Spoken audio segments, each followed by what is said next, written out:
project it. What I would like to start in on today is studying polynomials of degree more than 2. And let's think about all the things that we can do with degree 2 polynomials.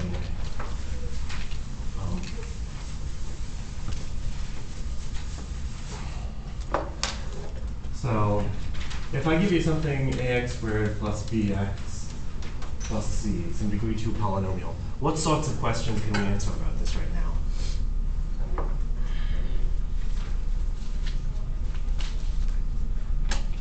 Yeah.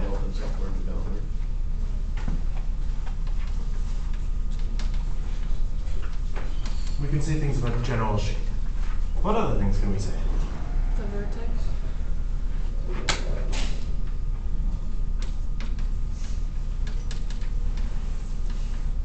Which maybe I'll use the more generic word turning point.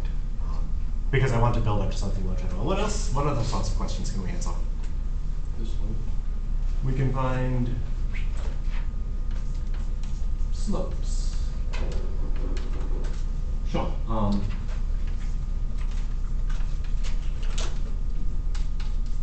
And really, if you want to find exact values of something like calculus 1 kind of thing, yeah, we certainly can find average slopes of secant lines.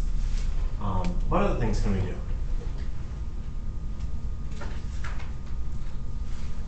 Well, we can do lots of things. I guess there are 2 other things that I'm looking for. Can we solve equalities involving that?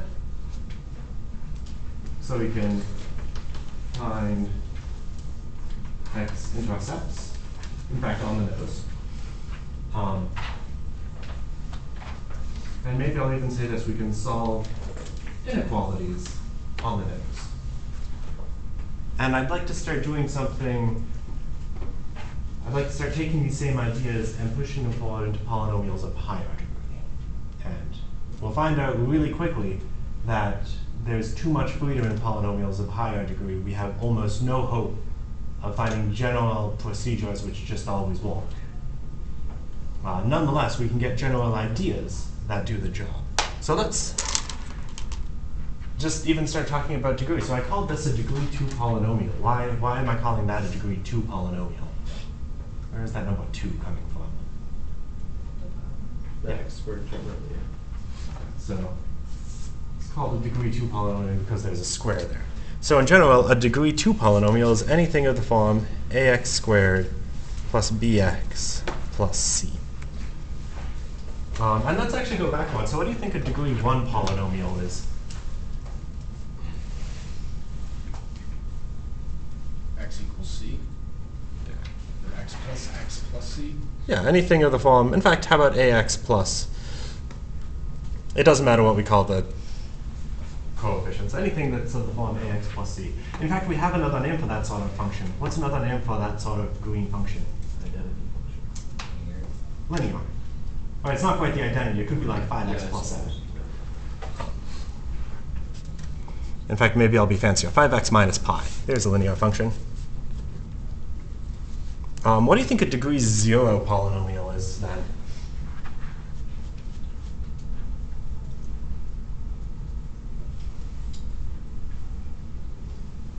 Well, if this is like degree 1 because the biggest power I see on the x is a 1, then I guess what's the biggest power I should see on an x in a degree 0 polynomial? 0. So I shouldn't see any x's whatsoever.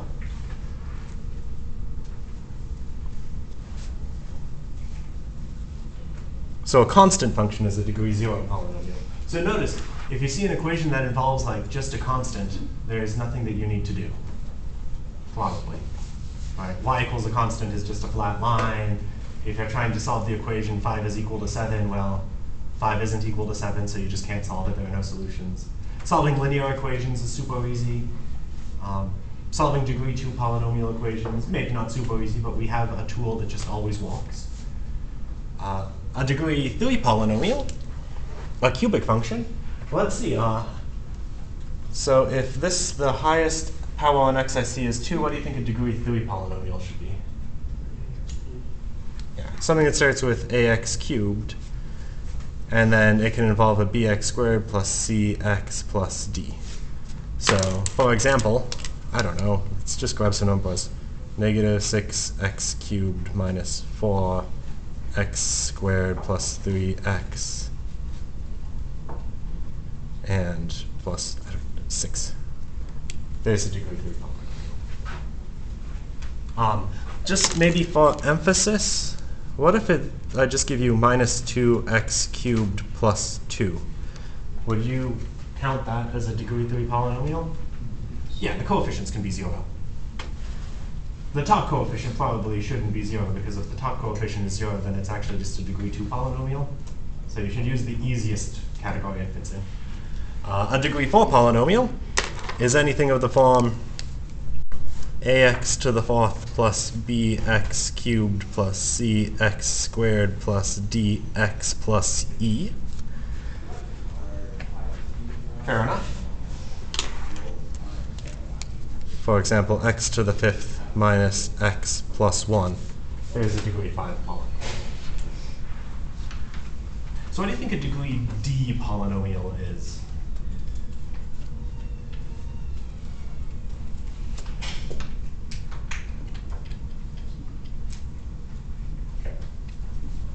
Well, I guess it's just a bunch of powers of x. The biggest power being d multiplied by some constant coefficients and added or subtracted together. So a degree d polynomial. So I don't have d letters to choose from. I only have 26 letters. If d is bigger than 26, I can't write them out one at a time with letters.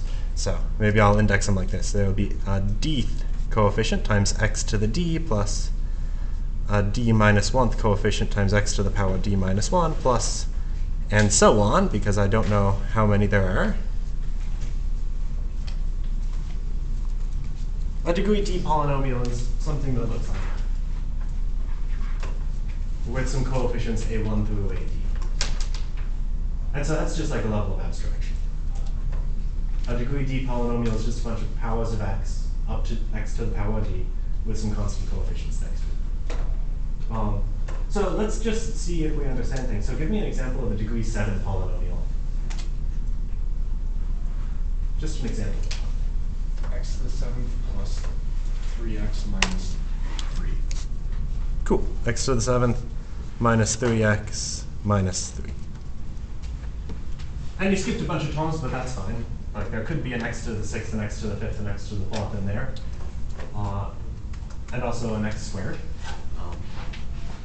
Up there, people feel pretty okay?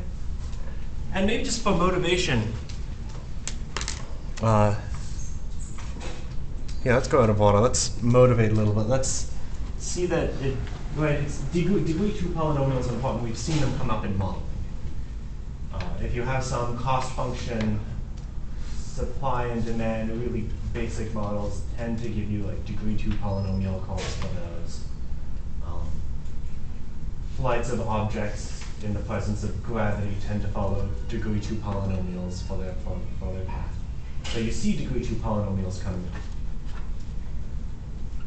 Let's just see an example where a degree 3 polynomial comes up in a natural example. Let's try to just study a shape of box. So let's suppose you want to build a cardboard box, and you're going to do so as follows. You will start with a rectangle, a 3 by 2 rectangle, and you'll cut little square slits in either corner. Then you'll see little places where you want to fold.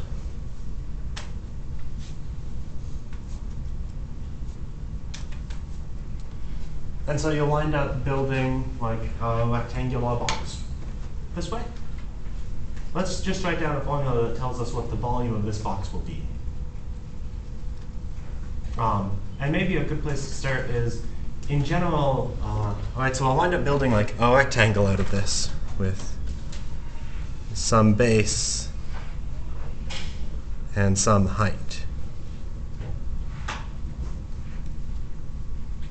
with an open top.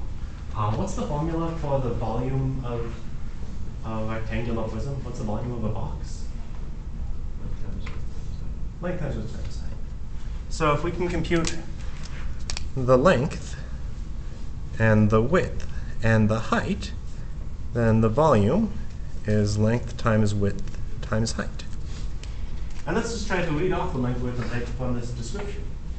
So if I construct a box this way, I start with a 3 by 2 rectangle. I make an x by x cut, an x by x cut, x by x cut, x by x cut, and I fold up. And it looks like this length will be the length of the rectangle. And what is that length? 3 minus 2x, because it's the total length of 3, but you cut out x and you cut out x.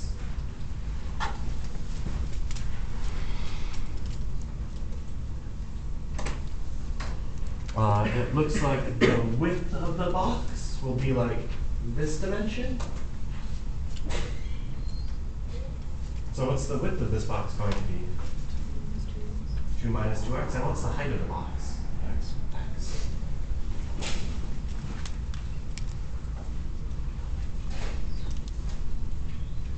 So this volume appears to be 3 minus 2x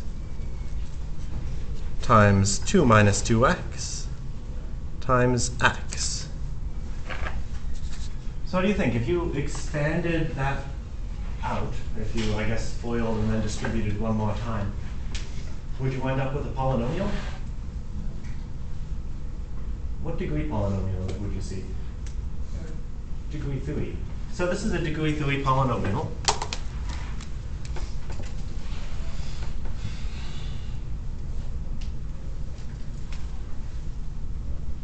And so if we want to go and study things involving the shape of this box, we have no choice but to study degree 3 polynomials.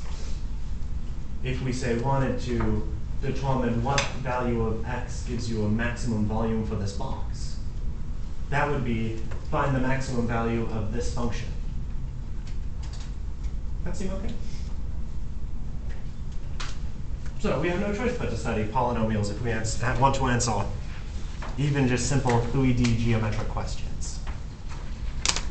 Let's do a quick classification. So which of these are polynomials? And tell me, what is their degree? I don't like. Does that make it more visible? Yeah. Okay. I mean, I think it does. Yeah, no one was complaining before than me. Let's actually change the lighting a little bit. Is that just going to make people go to sleep, or is that good? Okay.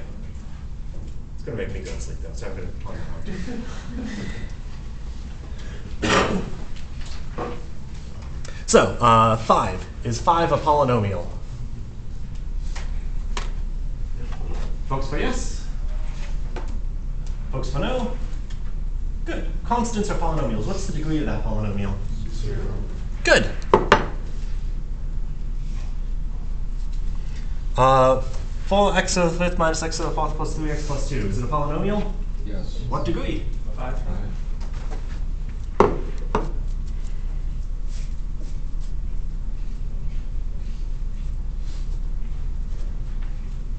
X plus 3 times x plus 2 times x plus 1. Is that a polynomial?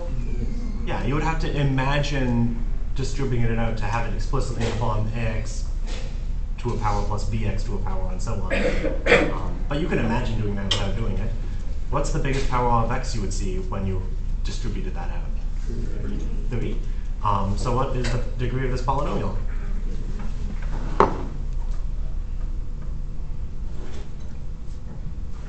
Now let's go to the other side. 1 over x. Is that a polynomial? Yes. Folks for yes? Folks for no? I will, in fact, say no. So in some sense, you would want this to be like, I don't know, x to the power negative 1. But in the formula for a polynomial, do we allow negative powers on the x? No. And we'll see good reason for that in just a moment. It's another class of function that we'll study soon, which will be very useful. This is a rational function.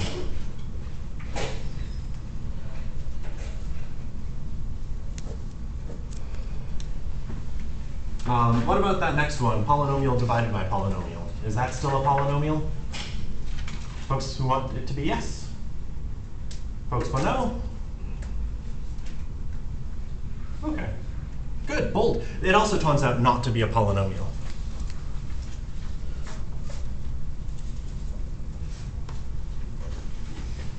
And in some sense, what that says it means is you can't take that and simplify it down to get something that's just a bunch of powers on x added together, which maybe that's believable. What about something that looks like 2 to the x? You think that's a polynomial? It's exponential. It's not. It's a different class of function. Somehow it's like an exponential function.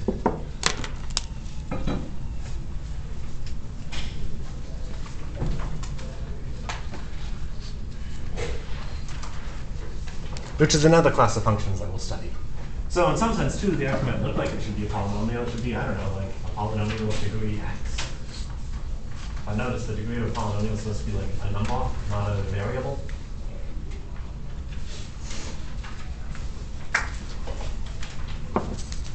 So let's start building some intuition for what polynomials look like. And let's build up this intuition by actually just looking at some computer-generated graphs. So those of you who are handheld calculator users, bust them out. We're going to look at these graphs. Let's sketch some graphs.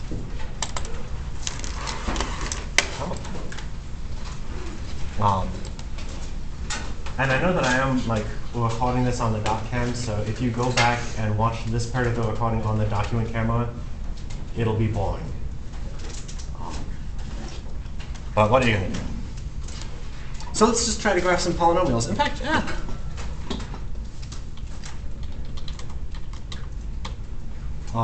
is x cubed something that we already know what the graph should look like? Have we already graphed that? Yeah, it should be like bendy upward, and then it stops, and then it bends upward some more. What the heck? There. It looks exactly like we knew it should. So the graph of y equals x cubed should look something like this. And let's answer some questions just by looking at that graph. How many roots does that have? 1. Where a root is a code word for set that equal to 0 and solve, which is just a code word for find the y-intercepts. There's only one y-intercept. How many turning points does it have? X-intercepts, right, for roots. Yep. Did I say y-intercepts? Yeah. I misspoke. How many turning points does it have? 1. I would actually kind of want to say 0. Like it looks like something weird happens at the origin. But notice at the origin it goes from increasing to increasing. So something weird happens, but it's not quite a turning point. It's got no turning points. Let's see the next one. And I think let's generate all of these on the same graph. X times 2x squared plus 1. 3x times x minus 1 times x plus 1. X times x minus 1 squared. And so let's actually just do one quick thought check. What's the degree of those polynomials? Are they all degree 3? Did I actually type them incorrectly? Are they the same as on the paper? Yeah. OK. So let's just take a look at these graphs over whatever domain Wolfram Alpha decides to give us. And here we see. So let's see. The order, at least on paper, was x times 2x squared plus 1, which is, I guess it's just trying to distribute for us. So that's the paint graph. It curves upward. It looks a little bit different from y equals x cubed at the origin. And it keeps on going up from there.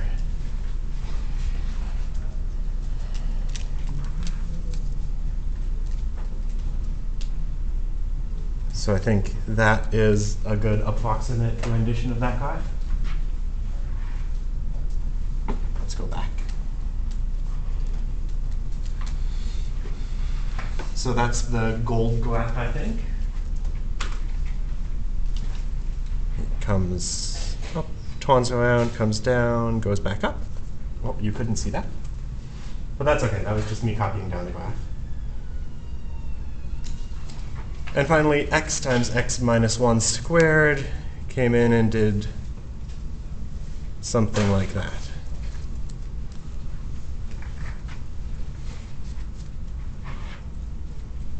That makes it reasonably faithful. I've screwed up the scale, but that's okay. I don't care about the scale in this question. So let's answer some questions. How many roots does this have? How many turning points? 0. How many roots does this one have? 3. How many turning points? 2. This last one, how many roots? 1. Actually, a second one right here. And you can see that from the equation, right? You could set that equal to 0. You would see that there are 2 solutions. How many turning points does it have? 2. One of the turning points happens to be the same as one of the roots. So there's an intuition about how at least the small scale structure of these graphs look. Let's try to answer a different question. Let's suppose we take the graph of a polynomial and we zoom out a lot. Let's see what the large scale structure of these graphs will look like. So I don't know, let's try to look at these same graphs, these exact same graphs, but let's zoom out. Instead of looking from -1 to, I don't know, that's like 1.2. Let's view this from x equal to -100 to +100. Let's just try to not see any of the local structure, and let's just see what the graphs will look like.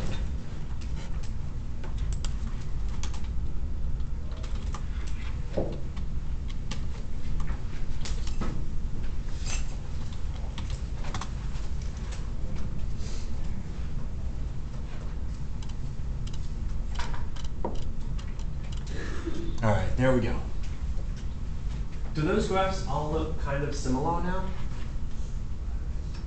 In fact, let's just try to compare these. So I don't see the blue one at all. It's because the green one is covering it up. So it looks like the green graph and the blue graph are basically indistinguishable.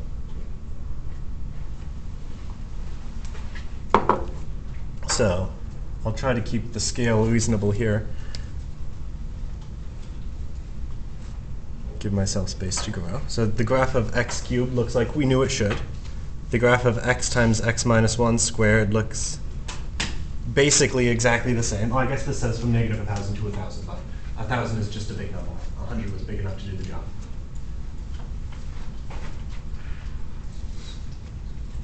So let's look next at the red graph, the graph of 2x cubed plus x squared.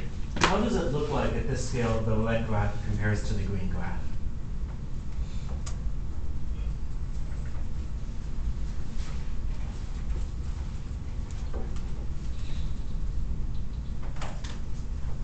Maybe I'll just say some things that are obviously wrong. Would you go from the green graph to the red graph by shifting left or right? By shifting up or down? It looks like it's either compressed horizontally or stretched vertically, because kind of those are roughly the same. What I'll in fact say is that, how about this? It looks like to go from the green graph to the red graph, you could like double all the y components of things. If you take that height and double it, you get that height. And yeah, that's in fact just about true.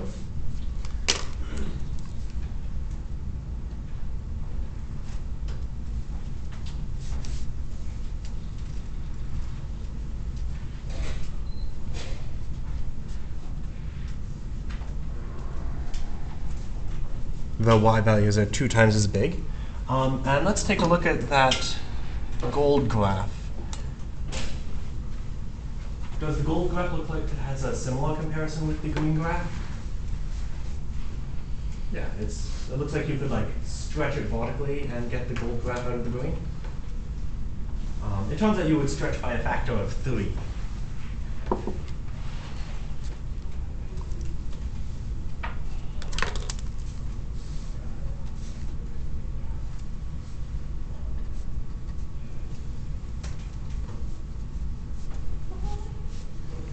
But in general, maybe you'll notice this. All of those graphs, even if you don't believe the exact stretching factor I gave, they all look basically like the same graph. They all basically look like a constant times x cubed. How do people feel about that? That seem okay? And all of those pictures are supposed to motivate some facts. So I'll go ahead and state those facts, and we'll see if these actually seem like supporting evidence. So any degree d polynomial has at most d zeros, or x-intercepts if you prefer. Does that hold up with just the little bit of experimentation we gave? A degree 3 polynomial we saw had at most 3 roots. What's the greatest number of floating points we saw out of any degree 3 polynomial? 2. How many floating points does a degree 2 polynomial have? 1. You can picture it in your head. It looks like a parabola. It's got 1 floating point. In general, if you have any degree d polynomial, it has at most d minus 1 floating points. If you take any degree d polynomial, so there's a generic degree d polynomial, and zoom out by a lot, it will basically look like the graph of a to the d times x to the d. And maybe that's worth writing an example, e.g. Let's look at that one. 3x cubed minus 3x zoomed out looks like 3x cubed. When you zoom out far enough, you basically can't see any of the little orbitals. That's all that says. Does that seem believable?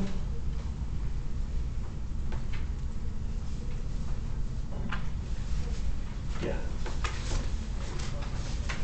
Cool. Any questions right now about this? So let's try to use some of this to think about graphs. So let's take a look at that polynomial. Let's try to figure out what degree that polynomial could have. And maybe I'll even give you this information. That polynomial proceeds by the same hat-on beyond the graph. So let's just count this. So how many roots does this have? It's got 1 root. So that doesn't tell you much. That tells you that the degree is bigger than or equal to 1. How many turning points does it have? 2 turning points.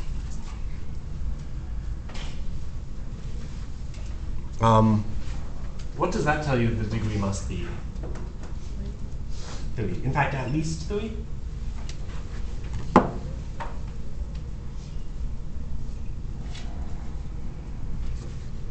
Right, it could secretly be a degree 7 polynomial. We couldn't necessarily tell. If you zoomed out sufficiently, so if you ignored what's happening for small values of x, what type of polynomial does this look like? Does it look like something that's x to the even, or something that looks like x to the odd? X to the odd. Right, anything that looks like x to the even would be that. Or possibly that if it's a negative leading coefficient. So this asymptotically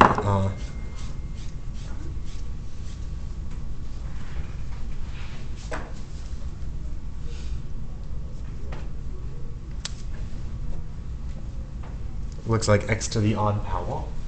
So that means the power degree of this polynomial must be odd. So just out of that information, what is the least degree this polynomial could be? 3?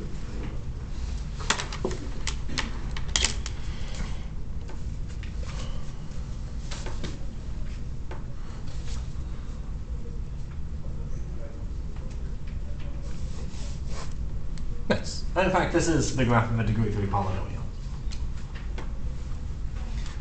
So let's go back and look at the graph of x times x minus 1. And let's look at the shape of the graph. It was something like this.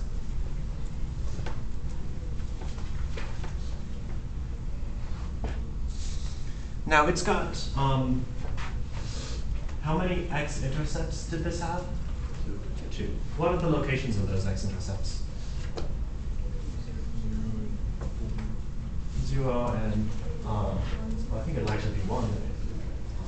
Because I had x is equal to 0, x minus 1 is equal to 0, or x minus 1 is equal to 0.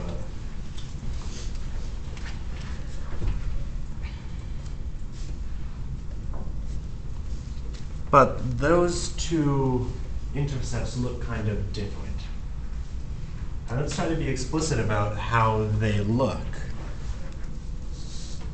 So let's actually, I'm going to go back to the computer and I'm going to sketch a graph of this exact function, but only for x values really, really close to those zeros.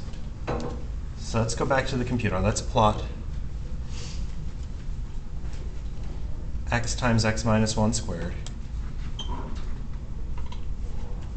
from x equals, I don't know, how about negative 0.0001 to x equal to plus 0.0001.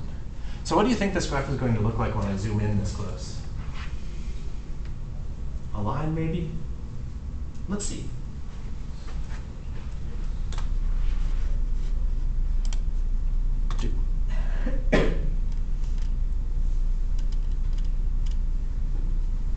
I'd say that looks like a straight line. So in general, really, really close to x equals 0, we saw a straight line. And it was even a straight line with positive slope. Do you think we could take a look at that computer-generated graph and even estimate approximately what the slope of that line is? We could, but I won't. It looks like it has slope 1, I guess. I can't point to the screen. It goes to the origin, and up there that looks like it's 0.5 zeros followed by 5, comma 5 zeros followed by 5. Did I lose count of the zeros? Are there 4 or 5 of them? 4. 4. Okay, doesn't matter. I screwed up. Okay, now let's look close to. Now let's look close to x equals 1. So let's pull this up. Let's plot it from 1 minus 0.0001 to 1 plus 0.0001. What do you think this graph is going to look like this time? A parabola. Let's see if it holds up. That intuition walks out. I'd say that looks like a parabola.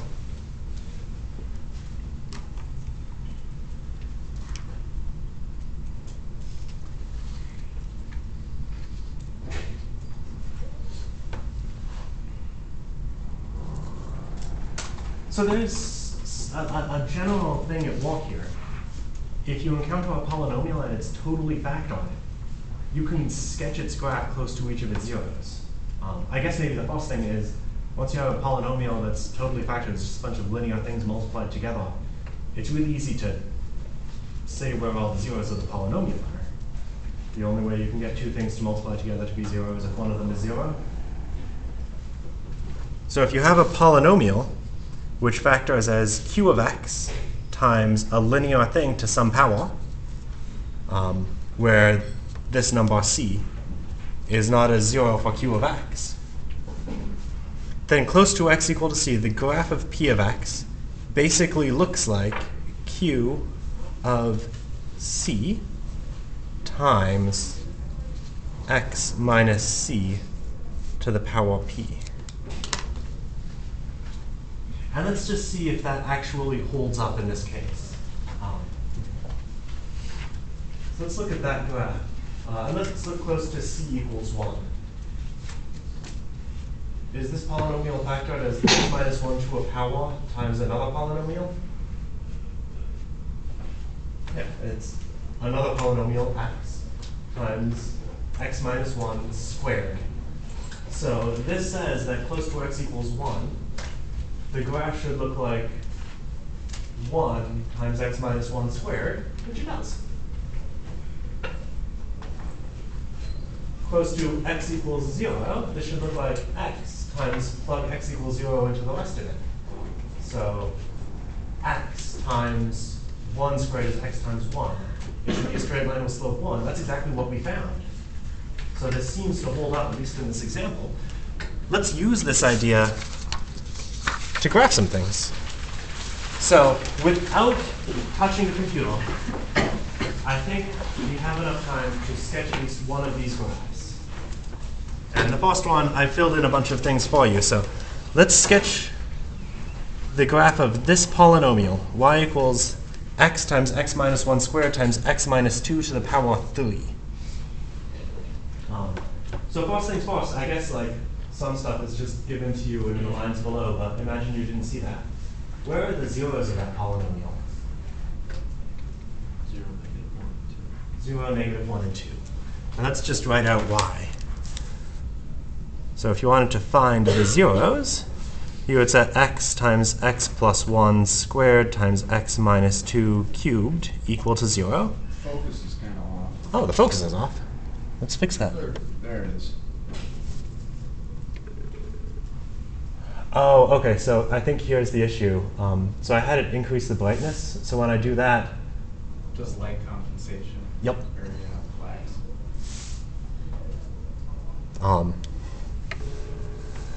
but I do want to focus on just the top of the screen.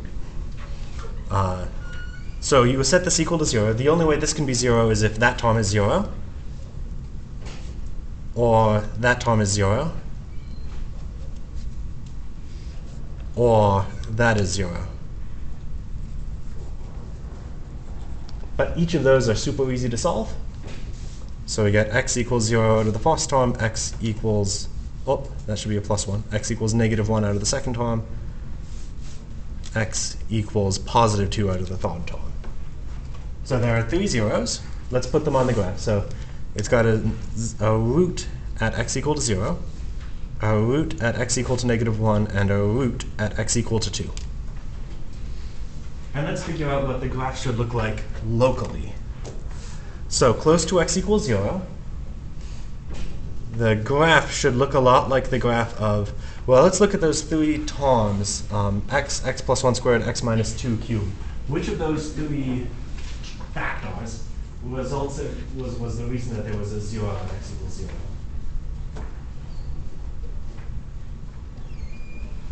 When you plug in x equals 0, is x equal to 0? Sure is. So that first term causes 0. When you plug in x equals 0, is x plus 1 equal to 0? No. So that didn't cause the 0. When you plug in x equals 0, x minus 2 cubed is also not equal to 0. That didn't cause the 0. So what I'll do is I'll only remember the piece that gave me the 0, and then I'll plug that x value into the rest of the pieces. So let's see what happens when we do that. So we'll wind up with x times 0 plus 1 squared. What's 0 plus 1 squared?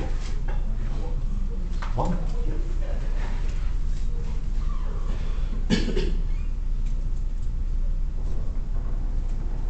So all of this came from plugging in x equals 0.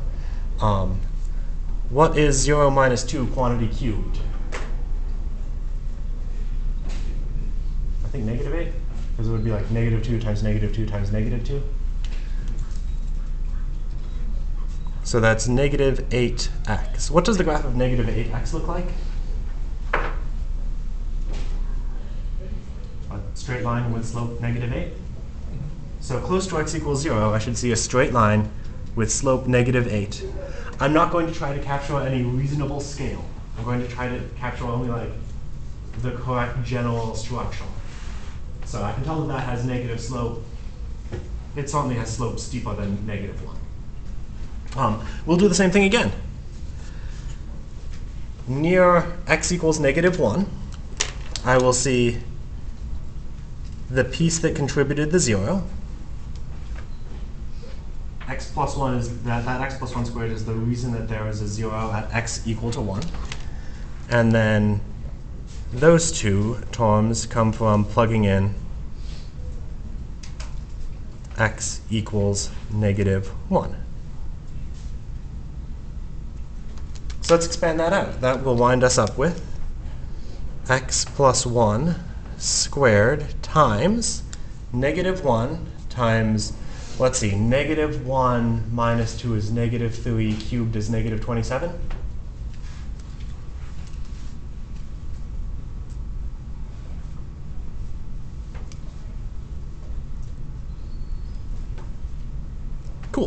So close to x equal to -1. You couldn't see that, it went off the edge. So close to x equal to 1, I should see a parabola, something that looks like a degree 2 polynomial, opening up or opening down.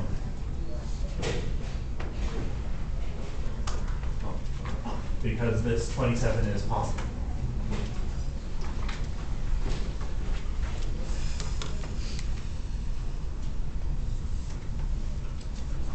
Close to x equal to 2, the graph should look a lot like,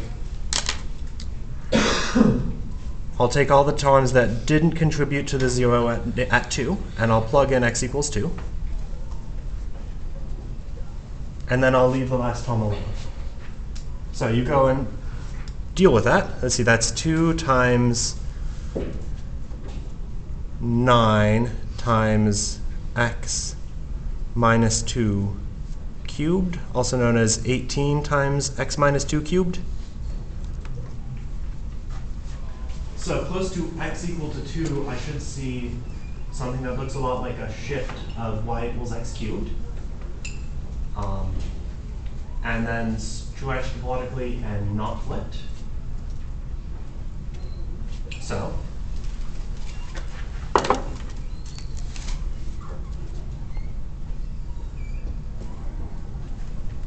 I'll see a graph that looks something like that. And now let's just interpolate between somehow.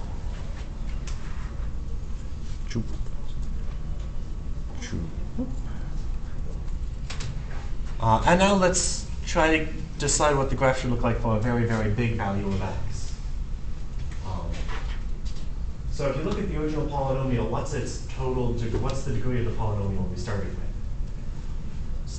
6. And if you want to FOIL it out, don't distribute it out all the way. But if you want to, what would be the coefficient in front of x to the 6th?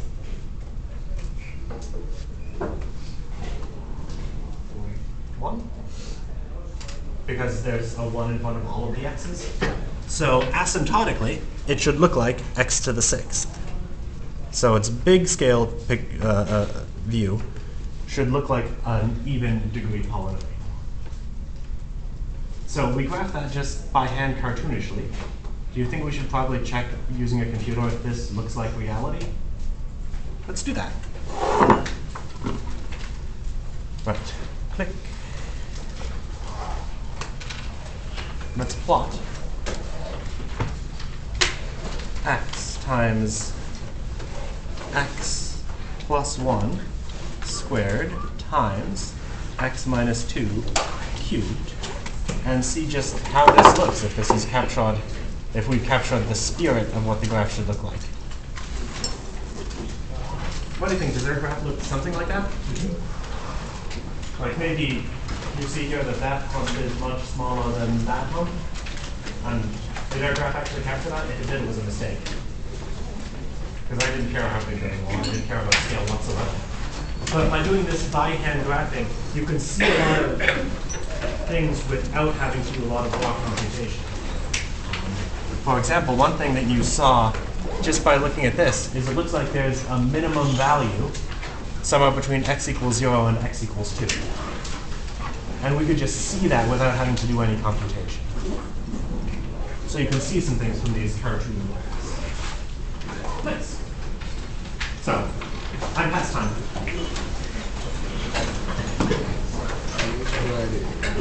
And it's Friday. It's entirely possible that I just started eating into your weekend. But how many people have this as their last class today? No. No. Congratulations. No. To the one hand I saw. Oh, perfect, thank you. Yeah, if there was anyone else who, any other people not here, if you want to either leave their homework behind or hand them to me on your way out.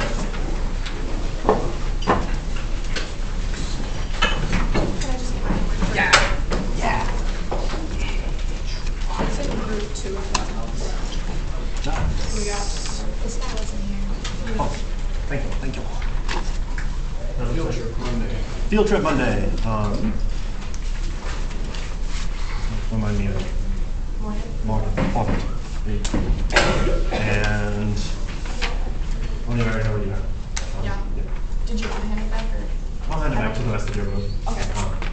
Yeah. I was the one who She was. Oh. Okay. Well, I guess you could have yours back then. Ryan was in this. Okay. Here's 2 extras for you, and then the homework from a classmate. Awesome. Have a good weekend. You too. Thanks.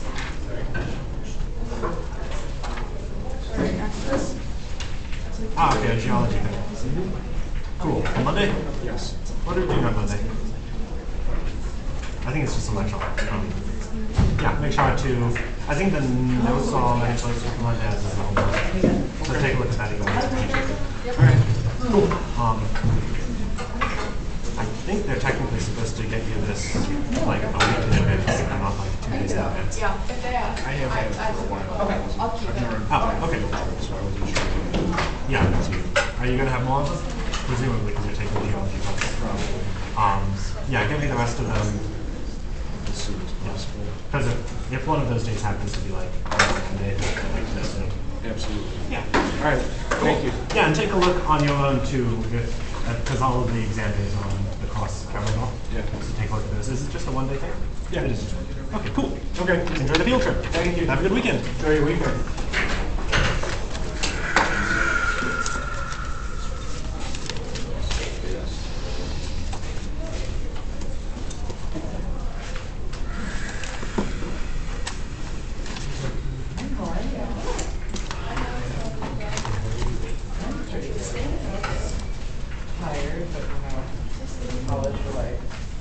So, while people trickle in, I'm going to be super annoying. I'm going to ask you to sit in your same groups as you did on Wednesday because I would like to give you some things back.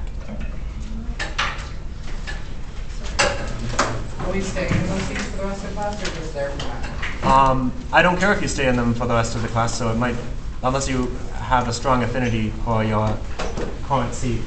I don't care, I just want to know if I was going to move my class or not. The only reason that I'm controlling where you sit at all is because I want to hand things back conveniently.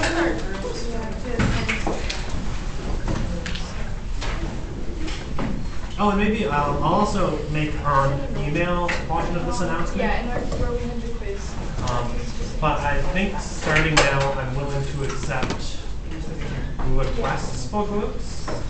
So if people have already found that they work well with specific people, or by having negative experiences in group quizzes that they don't work well with specific people, shoot me an email and say something like, I think I would like to continue to be in a group with this person, or I would like to not be in a group with this person. If you're requesting that you do be in a group with a specific person, maybe I'll suggest you also let that person know you're doing the same. Maybe CC them on that very email.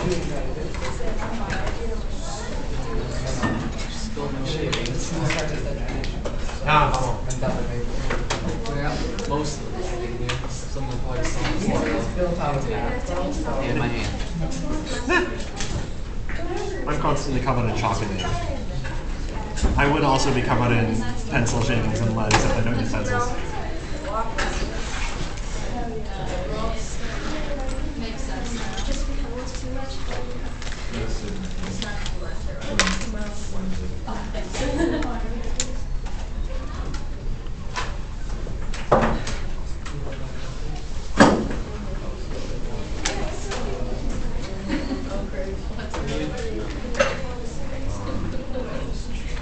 Who read the test? Morgan was in your group, and she came to section 1 and picked up the quiz already. Because she said it was all copy of the quiz. Yeah. Yeah. And you guys remember what we got, right? Good.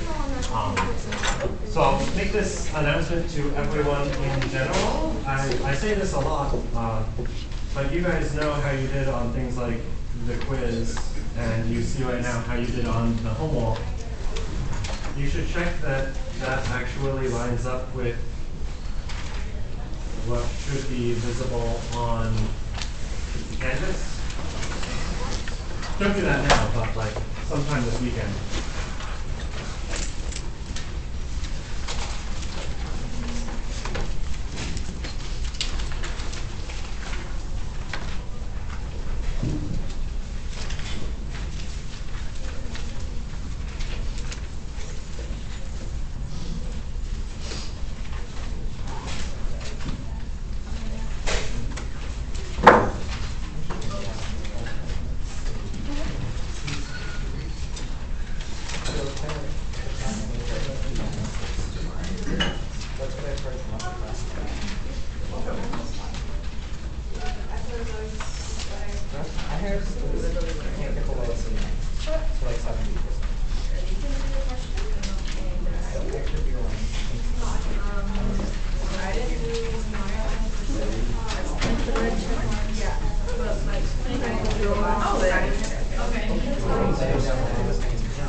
I hear people from other towns, especially like the coolest areas, say Illinois drivers are the worst.